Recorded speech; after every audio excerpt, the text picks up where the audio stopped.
네, 닥터플러스 시작하겠습니다. 오늘은 피부과 전문의 이남우 원장님 나와 계십니다. 어서 오세요. 네, 안녕하세요. 반갑습니다. 피부과 전문의 이남우입니다. 네, 반갑습니다.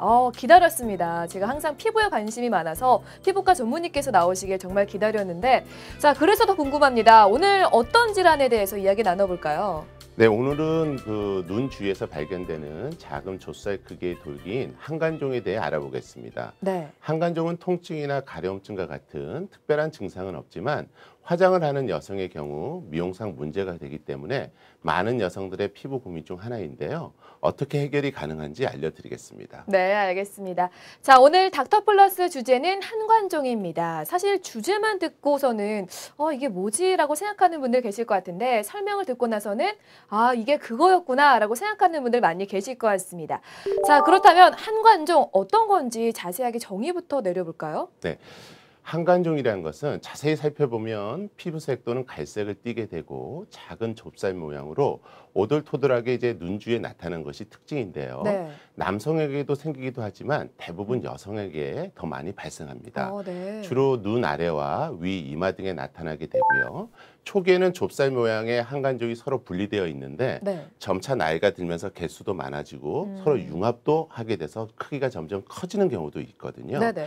그리고 이제 진피층에 깊이 자리 잡고 있기 때문에 제거하기 어렵다고 알려져 있지만 보통 정리하면 피부 밑에 깊숙한 피부 진피층에 존재하는 땀샘 간에 종양이 생겨서 2~3mm 정도 크기의 좁쌀 같은 돌기가 여러 개 모여서 나타난 질환이라고 보시면 됩니다. 근데 그 말씀 중에 한간종은 남성에게도 발생하긴 하는데 대부분은 여성에게 더 많이 발생한다라고 하셨거든요. 네. 그 특별한 이유가 있을까요? 아직까지 이 한간종의 정확한 발생 원인은 네. 밝혀져 있지 않습니다. 그런데 그래요? 일반적으로 여성이 임신을 하게 되거나 네. 월경 시기쯤에 한간종 부위가 커지는 경우가 많은데요. 네. 그리고 여성 호르몬인 에스트로겐 투여로 한간종이 솟아나오는 점, 네. 그리고 주로 사춘기 이후의 여성에 잘 발생하는 경향 등이 있어서 종합적으로 봤을 때 정확한 원인은 모르지만 네. 여성들에게 호발하는 질환으로 알려져 있습니다. 그렇군요. 네. 근데 이 한간종은 참 비슷한 피부 질환이 많이 있죠. 대표적으로 비립종이 있겠고 쥐젖이 있겠는데 이게 한간종과 많이 헷갈릴 것 같아요. 실제로 어떤가요? 일반인들이 한간종과 이런 비립종을 구분하기는 사실상 좀 어려운데요. 네. 한간종은 겉보기에는 비립종과 쥐젖과 비슷하게 보이지만 네. 특별한 통증이나 가려움 없이 얼굴에 다 발생한다는 점에서 일반인들이 판단하기에는 좀 어려운 질환입니다. 하지만 발생 원인이 모두 달라서 치료 방법도 이에 따라 달라지기 때문에 네. 꼭 구분해서 치료해야 합니다. 네, 그럼 지금부터는 비슷한 피부 질환에 대해서 각각 알아보도록 하겠습니다. 자, 먼저 비립종에 대해서 살펴볼 텐데요. 비립종은 어떤 질환일까요? 네, 비립종은 흰색으로 조그만 알갱이가 피부 밑에 들어있는 모양의 종양인데요. 털이 나오는 모낭에서 돋는 일종의 양성 종양으로 보통 유아에서 성인까지 정연령대에서 생길 수 있는데요. 특히 30, 40대 여성에게 특히 많이 나타나는 특징이 있는 질환입니다. 모양이 비슷해서 정말 쉽게 헷갈릴 것 같은데요. 이런 비립종은 대체 왜 생기는 거죠? 보통 이제 여성분들에게 많이 생기는 경향이 있는데요. 네. 그 이유는 메이크업 잔여물이 눈가를 자주 비비는 습관이 등으로 발생하곤 하는데요. 네. 하지만 비립종은 한간종과 달리 깊이가 얇기 때문에 상대적으로 치료하기가 더 수월합니다. 근데 그만큼 한간종보다는 발생 빈도가 더 높죠? 네. 피부 깊숙이 해서 발생하는 한간종에 비해서 일상생활에 영향이 더 크기 때문에도 아무래도 발생 빈도가 더 높아 보일 수 있습니다. 그렇군요. 알겠습니다. 자, 그럼 다음으로 쥐젖 살펴볼게요. 어떤 질환일까요? 네, 쥐젖이라는 것은 주로 이제 눈이라든지 목, 겨드랑이 등 피부가 접히는 부분에 작은 혹처럼 생기는 질환이 되겠습니다. 네. 피부 조직이 비정상적으로 자란 것으로 당독으로 생기기도 하고 또는 한 10개 이상 모여서 솟아나기도 하는 질환이 되겠습니다. 근데 이런 쥐젖도 대체 왜 발생할까요? 발생 원인 좀 말씀해 주세요. 네, 쥐젖 같은 경우는 아직 뚜렷이 원인이 밝혀져 있지 않지만 노화 현상이나 임신과 관련되어 나타나거나 네. 또는 체중이 증가하거나 비만인 사람들에게 더 잘 발생하는 것으로 알려져 있습니다. 그렇군요. 자, 지금 한간종과 비슷한 피부 질환에 대해서 살펴보고 있는데요. 비립종과 쥐젖 알아봤고 그 외에 또 어떤 피부 질환이 있을까요? 네, 한간종과 오인하기 쉬운 질환으로는 네. 또 흔한 질환으로 편평사마귀가 있는데요. 네네. 편평사마귀는 바이러스에 의한 감염성 질환으로 네. 수수나 짜거나 건드릴 경우 낭패를 보게 되기 때문에 네. 피부과 의사의 정확한 진단하에 치료하는 것이 필요한 중요한 진단입니다. 편평 사마귀요. 네. 일반적인 사마귀는 제가 들어보긴 했는데 네. 지금 이 질환은 처음 들어보거든요. 일반 사마귀와는 어떻게 다른 거죠? 보통 일반인들이 알고 있는 사마귀는 이제 꽃처럼 이렇게 뭐가 튀어나오는 네네. 걸 흔히 이제 사마귀라고 알고 있는데요. 네. 이 질환은 병명처럼 일단 표면이 평평하다는 사마귀고요. 네. 겉보기에는 일반적인 잡티 기미 또는 주근깨와 비슷한 색깔과 모양을 하고 있기 때문에 네. 큰 문제가 없다고 생각해 방치해 두는 경우가 많은데 네네. 초반에 이제 발견이 어려서 그렇지 초반에 발견만 하면 치료를 하면 쉽게 치료되는 질환입니다. 그렇군요. 근데 제가 알기로는 그 편평 사마귀가 주로 얼굴에 발생하는 걸로 알고 있거든요. 네. 그리고 그 외에 또 어떤 특징이 있을지 말씀해 주세요. 네, 편평 사마귀는 일단 표면이 평평하고 네. 2에서 한 5mm 사이의 작은 크기로 음. 정상 피부보다 조금 튀어나와 있는 경향이 있고요. 네. 바이러스가 활발하게 활동하는 감염 초기에는 연한 붉은색이나 피부색과 같은 형태지만 시간이 지날수록 점차 갈색으로 변해가고 표면이 반질반질하면서 약간의 가려움이 동반되기도 하게 됩니다. 그렇군요. 근데 그 예전에는 이런 사마귀를 하나의 질환으로 인식하지 않고 그냥 방치하는 경우가 많았는데 사실 사마귀도 분명 치료를 해야 되는 질환이 맞겠죠. 네. 일단 방치하게 되면 네. 일단 증상이 시작되면 빠른 속도로 사마귀이기 때문에 네. 퍼지는 경향이 있습니다. 그래서 네네. 심할 경우에는 얼굴에 이제 100개 이상 번져서 오시는 경우도 있는데 네. 따라서 이건 초기 치료가 중요하다고 볼 수가 있습니다. 특히 사마귀는 치료가 어려운 질환 중에 하나이기 때문에 저절로 사라지기를 기다리다가 번져서 병원을 찾는 것보다는 네. 초기에 정확한 진단을 받고 치료를 하는 것이 무엇보다 중요하다고 생각됩니다. 그렇군요. 초기 치료가 정말 중요할 텐데 잘못된 인식으로 인해서 병을 더 키우는 일은 없어야겠습니다. 자, 다시 한관종 이야기로 넘어가 보도록 하겠습니다. 자, 한관종 보통 어느 부위에 주로 발생할까요? 네, 발생 초기에는 눈 아래에 조그맣게 생겨나다가 시간이 경과하면서 점차 한관종의 개수가 늘어나는 경향이 있고요. 한 번 생기면 저절로 없어지지 않기 때문에 계속 방치하게 되는 경우에는 점차 네네. 이마, 볼, 목뿐만 아니라 가슴이나 배 등에 전신적으로 퍼지는 경우도 있습니다. 따라서 초반에 치료를 하는 것이 무엇보다 중요하겠습니다.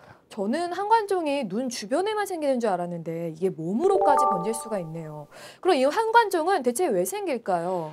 아직까지 이제 한관종이 정확하게 왜 생겼는지 정확한 원인은 밝혀지지 않습니다. 그래서 보통 그래요? 분들이 이제 한관종이라고 하지만 네. 의학적으로 이제 땀생강이라고도 부르게 되는 질환인데요. 네네. 유전적인 요인도 있을 수 있다고 보고 가족력 또는 호르몬 영향 등 다양한 보고가 있습니다. 특히 이제 유전적 요인으로 발생하는 경우가 네. 발병 시기가 좀 빠르고 증상이 심한 것으로 알려져 있는 질환입니다. 한관종은 유전적인 요인도 영향을 미치네요.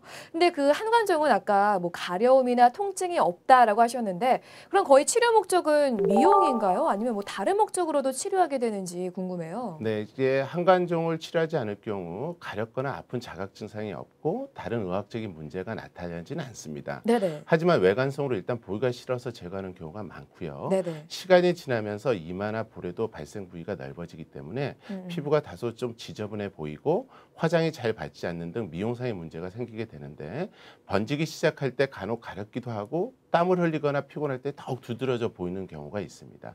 따라서 치료를 하시는 게 훨씬 더 편안하게 네. 생활할 수 있는 방법이 되겠습니다.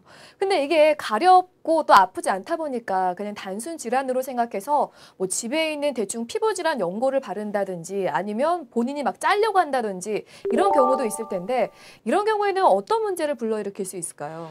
네, 먼저 이제 한관종이라는 건 모두에도 말씀드렸지만 피부 밑에 깊숙한 진피층에 존재하는 땀생강이 과도하게 증식해서 자란 것이기 때문에 네. 조직 검사를 해보면 표피 밑에 감자 넝쿨 같은 모양의 덩어리가 모여서 군집을 이루고 있는 것을 볼 수 있습니다. 네네. 결국 뿌리가 깊기 때문에 연고를 바른다거나 먹는 약으로 치료되는 것이 아니라 레이저 수술을 받아야 치료가 가능한 병변이 되겠습니다.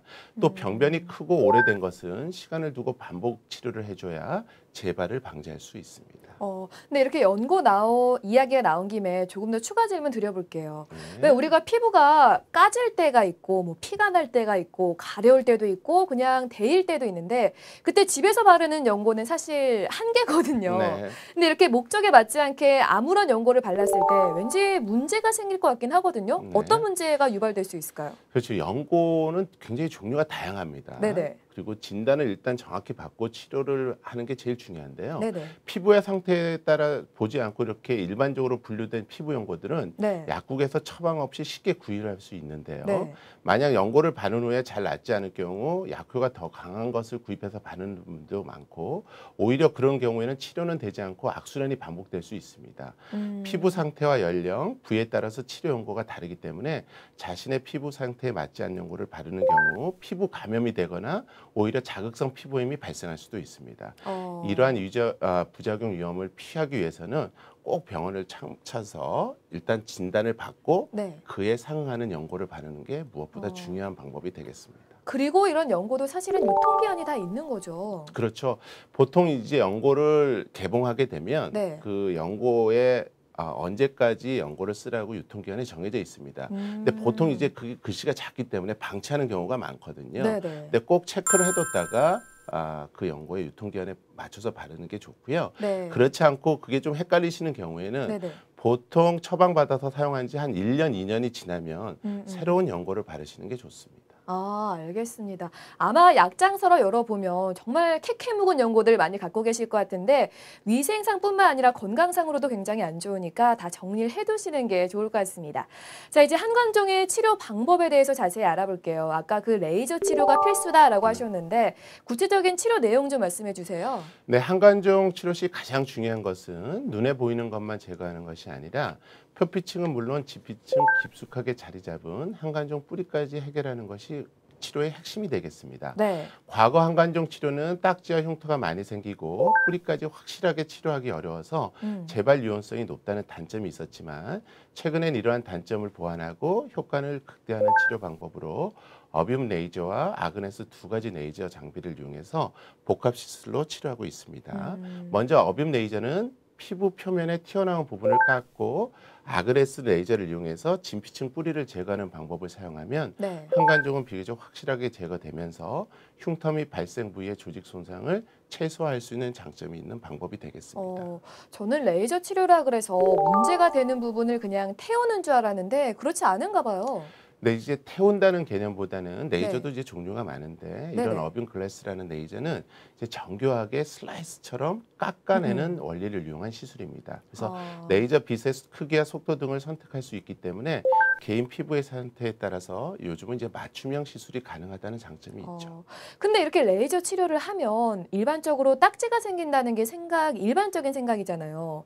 근데 그래서 그런지 저는 좀 레이저 치료를 방송 때문에도 그렇고 바쁜 현대인들도 분명 그렇겠지만 좀 꺼려지게 되거든요. 어떤가요? 실제 딱지가 생길까요? 이제 어떤 치료를 하느냐에 따라서 이제 딱지가 생기는 경우도 있고 안 생기는 경우도 있는데요. 네네. 이제 한관종 시술 같은 경우는 실질적으로 이전에는 이 딱지가 생기고 이게 회복되는 과정이 너무 오래 걸리기 때문에 네네. 많은 분들이 치료를 받고 싶지만 꺼려하는 경향이 있었는데 네. 아까 말씀드린 이런 복합적인 시술 방법은 일상생활의 불편함을 최소화시킨 방법이기 때문에 바쁜 직장 형태 여성들에게도 적극적으로 이제 권해드리는 치료 방법이 되겠습니다.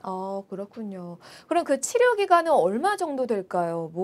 보통 한 해에 끝나는 건 아니라고 들었는데 이건 역시 마찬가지인가요? 네, 일단 시술 후 한 달간은 이제 크게 변화가 눈에 띄지 않습니다. 하지만 네. 한 2개월에서 6개월 사이 서서히 호전이 되고요. 한 달에서 3개월 간격으로 3에서 5회 정도 꾸준히 치료가 필요하고 한 3에서 6개월에 걸쳐 피부 속 탐식세포에 의해서 서서히 분해가 되기 때문에 치료되는 걸 보실 수 있습니다. 그래서 보통 한두 달 간격으로 3-5회 정도를 생각하시면 되겠습니다. 참 환자의 입장으로선 그냥 한 번의 시술로 모든 걸 해결하고 싶은데 이렇게 장기간에 걸쳐서 치료를 해야 되는 이유가 분명히 있겠죠. 그렇죠. 한관종이 이제 원인이 중요하지만 네. 원인은 우리가 알 수가 없기 때문에 네네. 조직 검사상 이 한관종은 뿌리가 깊습니다. 따라서 네. 무리하게 시술을 할 경우 흉터를 남길 수 있기 때문에 안전하고 효과적인 치료를 위해서는 한 2-3회 이상 반복적으로 치료를 받는 것이 현명한 방법이 되겠습니다. 그리고 세심한 주의를 기울여야 하는 치료인 만큼 시술 경험이 풍부한 피부과 네. 전문의에게 치료를 받는 게 무엇보다 중요한 방법이 되겠죠. 그럼 이렇게 레이저 시술 후에는 어떤 주의사항들이 있을까요?